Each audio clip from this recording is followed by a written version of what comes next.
So I'm really tired and I look absolutely terrible. But I think I want to make this video because I think it'll probably be a while before I can think straight. I recently wrote an article that I posted on my Ko-Fi that was about,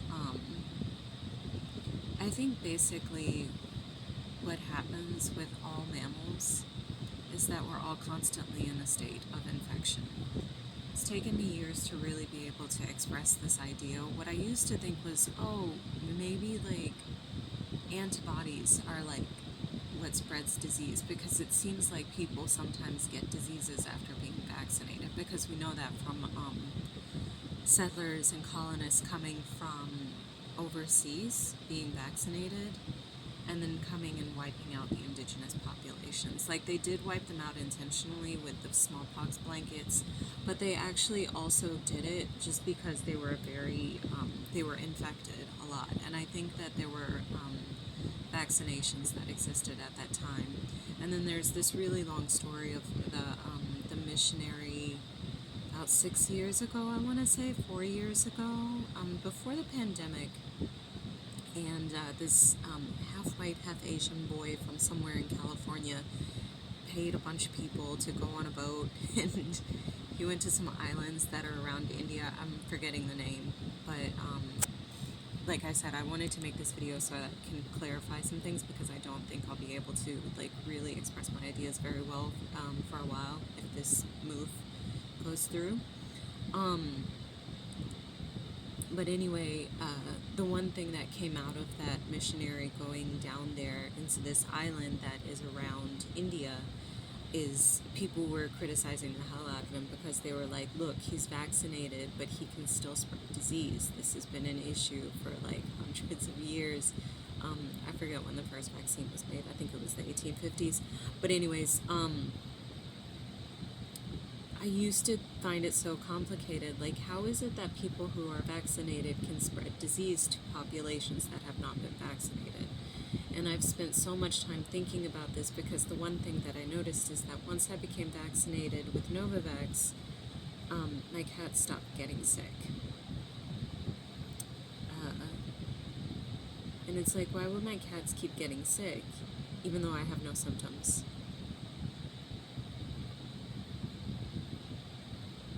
Why do people's animals just suddenly start dying?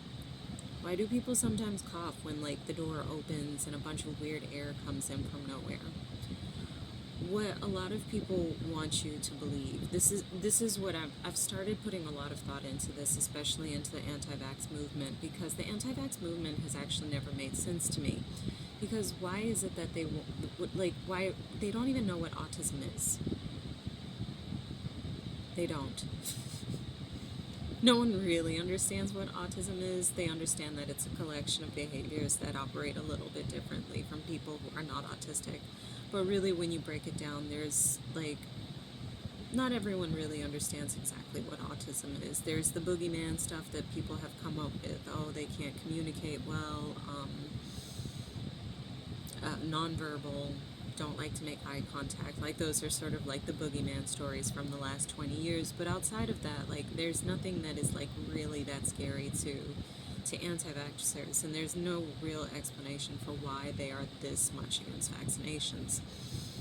And then I had to sit and think about it, because the anti-vax movement really hit San Francisco hardcore for a while there. I don't want to say that I was an anti-vaxxer, but for a while there I was like, oh my god, please shut up about vaccinations. I'm so sick of this shit. Like, but I've written about this before, I think on my Twitter page.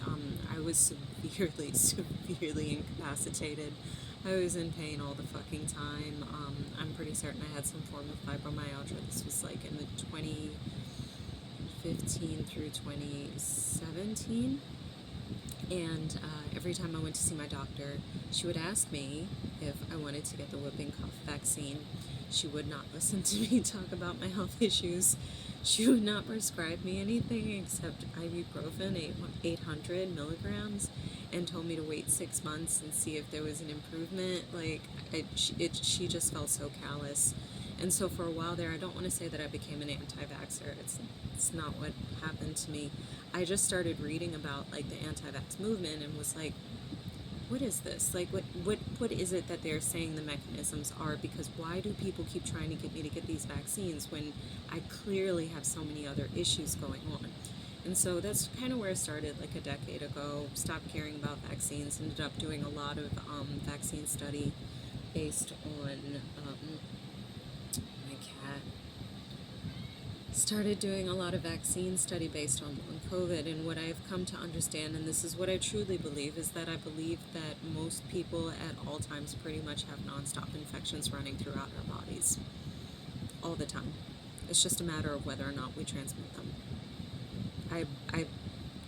This is what I have come to understand based on my understanding of long COVID and my readings on Alzheimer's, my readings on myalgic and stuff. I am going to say it wrong, MECFS. I believe that this is an explanation for why people constantly get sick. I believe that this is an explanation for acute illness, and I believe that this is an explanation for chronic illness. I believe that we are constantly exposed to things over and over and over again. I think that a lot of people run at a very, very, very low viral load rate and are very, very, very slightly infectious all the time.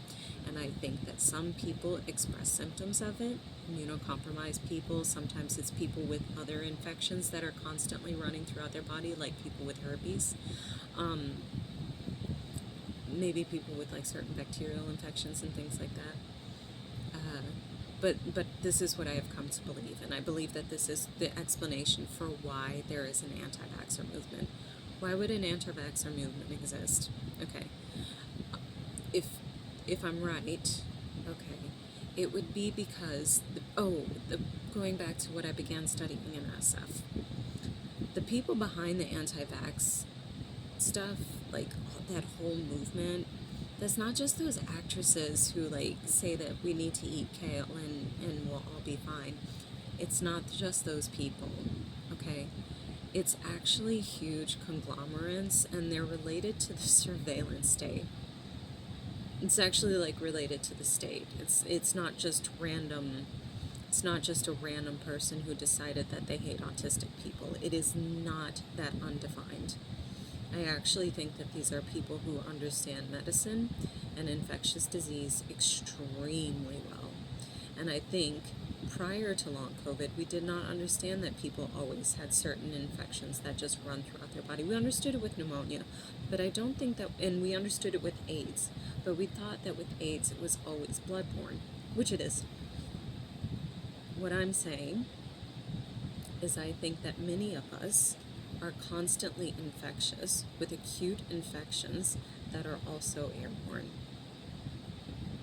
And I think that this is very hard for people to accept because it scares the shit out of them, because what I'm saying is that some of us are constantly spreading disease if we do not wear masks, even around our loved ones, even when we don't test positive.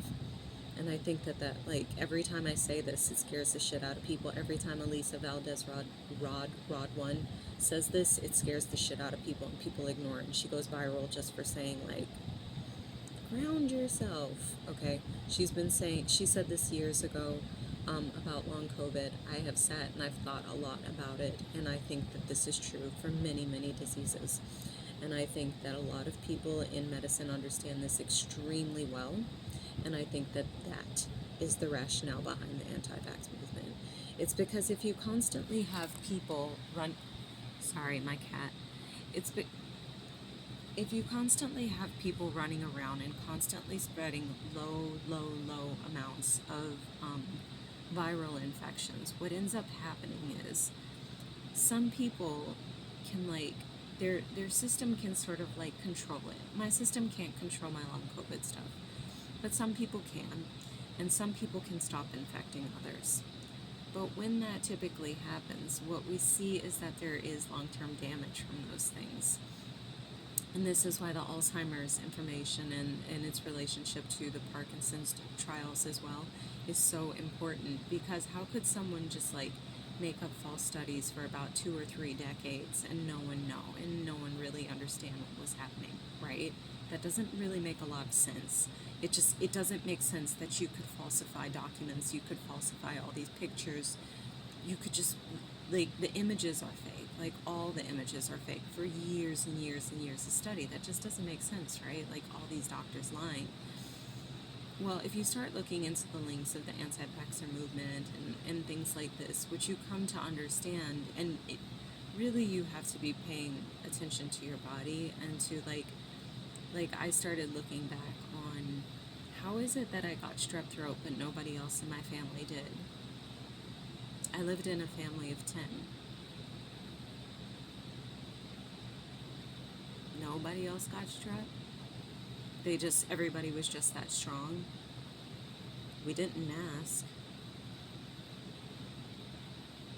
I was around everyone. We traveled. Oh my God, one year when I had strep throat and tonsillitis, I used to get tonsillitis like every year for about a decade. One year I had strep throat and I had tonsillitis, and we traveled to Abha, where my stepfather's family lives. And nobody around me, being around 30 people, I didn't infect a single person. Everyone was just that strong. So what is it that we believe about the immune system that actually kind of sounds a little counterintuitive? How could one person just not infect other people, especially when we're talking about these diseases that we know have high infection rates? And people are sharing, like when I went to we were sharing utensils. Like that's how Muslims eat. We sit down together and we eat together out of the same bowl, out of the same plate. I said utensils, but I mean you eat with your hand.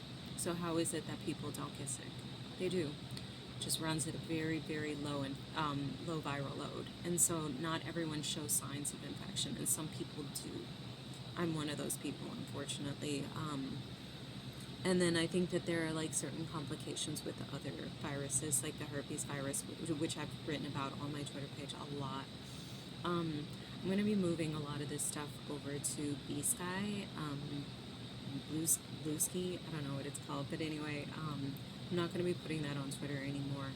But I did kind of want to break this down because I think a lot of people find, like, when I start talking about exposures and explaining that limiting exposures is actually what will protect your health and the health of other people, I think a lot of people kind of think that it's bullshit. But when you are an immunocompromised person, you have to start thinking this way because we're moving into a very different realm. Like it used to be that you could just not have an air purifier and be immunocompromised, and you weren't always going to end up dead. Okay, now that we have a pandemic that will not end, this pandemic will never end, the COVID pandemic will never end. Now that we have this disease and it kills T cells, it kills memory cells, we no longer can just accept that infectious disease runs through people. We have to actually start doing something about it, otherwise all the immunocompromised people will die. And then what you will have to accept is that most people who are immunocompetent at the moment, who show no symptoms of being ill, will eventually become immunocompromised as well.